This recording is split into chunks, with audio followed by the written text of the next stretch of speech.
Hari Om Tat Sat. Welcome to Swami Jyotirmayananda Society, our journey to self realization. Please subscribe our channel for the mystical meanings and to enjoy daily satsang. We are currently exploring the book Yoga Essays for Self Improvement, authored by Swami Jyotirmayananda Maharaj, narrated by myself, Swami Nikhilananda. So today we will discuss the chapter of Mysterious Are the Ways of Action. Human embodiment exists through a series of actions. Since it is impossible for a human being to be without action even for a single second, karma or action must be studied deeply and profoundly by an aspirant on the path of yoga, as it is the foundational virtue to move on this path. The human personality consists of three planes that are causal, subtle or astral, and physical. The causal plane consists of the unconscious contents of the mind within, which is called the unconscious and the subconscious. Both of those are in the causal plane. And then you have the astral plane that includes the intellect, ego, mind, senses, and prana. These are called the vital forces. Since we cannot see them, they are also known as antahakarana or inner instruments. And the physical plane refers to the physical body and its realities, which we can see externally also: hands, eyes, walking, talking, etc. So these planes further consist of the three gunas.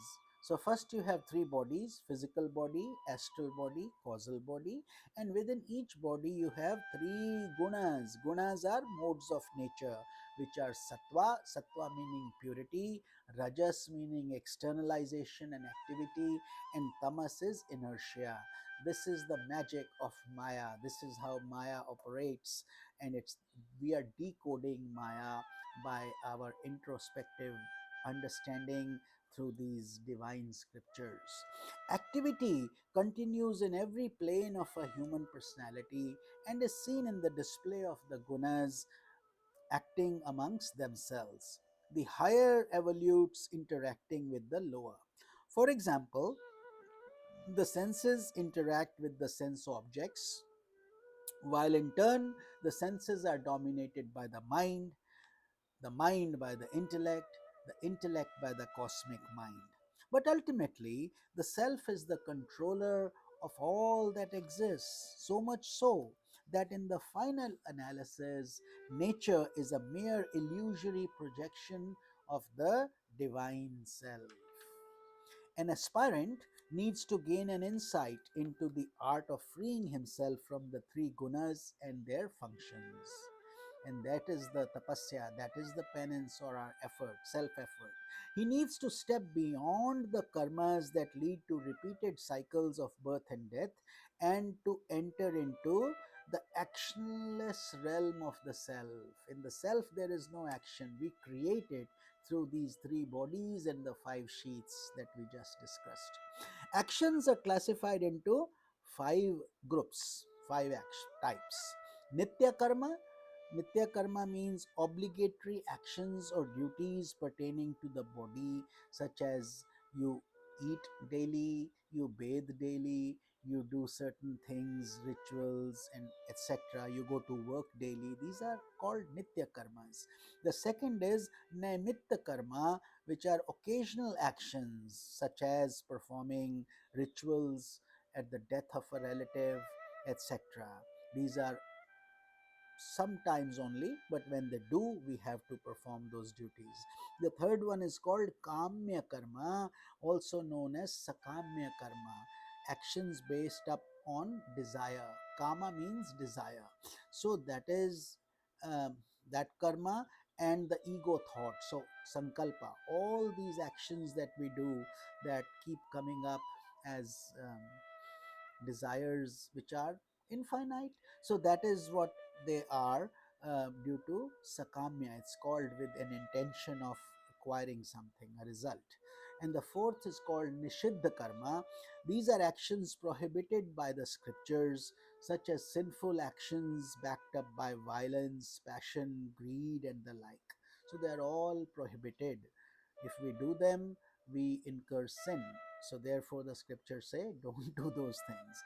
And the fifth is prayashchita karma, or actions performed to nullify the effects of sinful karmas, as for example the repetition of mantra, fasting, observing vows of silence and meditation, and similar purificatory austerities, etc. So these are the five kinds of classifications in which we try to, Vedanta, Sanatana Dharma tries to adjust the different actions. So let's study each one. Swadharma and Paradharma. Sakamya karma, which is actions with a result, can be further categorized into these two, Swadharma and Paradharma. If actions are in harmony with one's spiritual evolution, they are termed as Swadharma, meaning doing one's duty. And that's what Lord Krishna in the Bhagavad Gita kept on insisting for Arjuna to do his duty. If they are expressions of mental complexes and therefore they do not promote harmony but cause disintegration in the personality, they are called paradharma, others' duty. Every human being is placed by the divine will in a certain situation with a certain type of mental structure, and therefore a karma or action that suits one person may not necessarily suit another. Various complexes of the mind created by desire, anger, attachment, and hatred cause the development of a perverted taste of paradharma. So, Swadharma, on the other hand, is action that is in harmony with one's psychological structure, physiological structure, and therefore it performs, uh, it leads you away from the mental complexes and perversions and leads one towards spiritual integration. This is who you are, your inner being. Like if you enjoy helping, you being with children, you love to teach, so that becomes your swadharma, etc. So this is very important to understand these concepts, because swadharma means your natural inclination to do the things that you enjoy doing, and in that there is no work because you um, deeply enjoy them. Whereas in paradharma, for example, you are doing a job making a lot of money, but you totally dislike the job, you hate waking up in the morning, you hate going to work, then it cannot be your swadharma. So you need to reanalyze and find out, go deeper and find out what is it that really resonates with you and that you enjoy doing, and then find that kind of work, but keeping common sense in perspective and doing it gradually. After you find another job, then quit this one, for example. Don't do anything in a rush manner. That is the essential teaching of yoga. In the meanwhile, consider it as austerity while you introspect yourself as to who you are.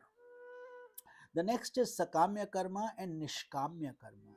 In addition to the five groups of karmas, there is another type of karma which is called Nishkamya karma. And that's very important on this path of self realization, because it's called selfless action or action without desire. You have nothing, you are an instrument of God. So, whatever you do, it's to help become um, a servant of God, so to speak, become an instrument, of flute.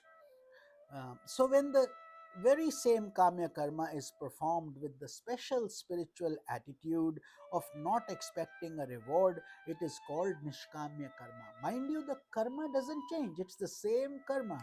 Same karma. So, for example, when you are earning money and you are working for a living, which we all need to do, that is called sakamya karma, and you get paid. But suppose you volunteer your skill, your time to help a non-profit or somebody in a cause that you believe in, or help somebody, and you don't want anything, you're simply sharing your knowledge and skill, the work is exactly the same. If you are a website developer, when you do it for your work, you are earning money, but when you help a new budding non-profit who's trying to create a difference in the world, you don't charge any money, you're doing it with your love, and that is called nishkamya karma. Exact work. Work will not change. So these are the things that are very important for us to deeply understand. We have seen that the five groups of karmas, the first two which we discussed, nitya and nimitya, are not performed with any desire. They have to be done simply. They are part of our who we are. Their performance therefore does not create any special virtue, so you don't get any merit for taking a shower and eating every day. That's your job. It's your body.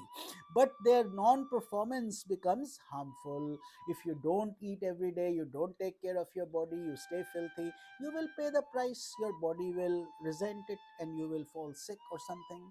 So if the same desireless spirit is extended to kamya karma, then one becomes the performer of nishkamya karma.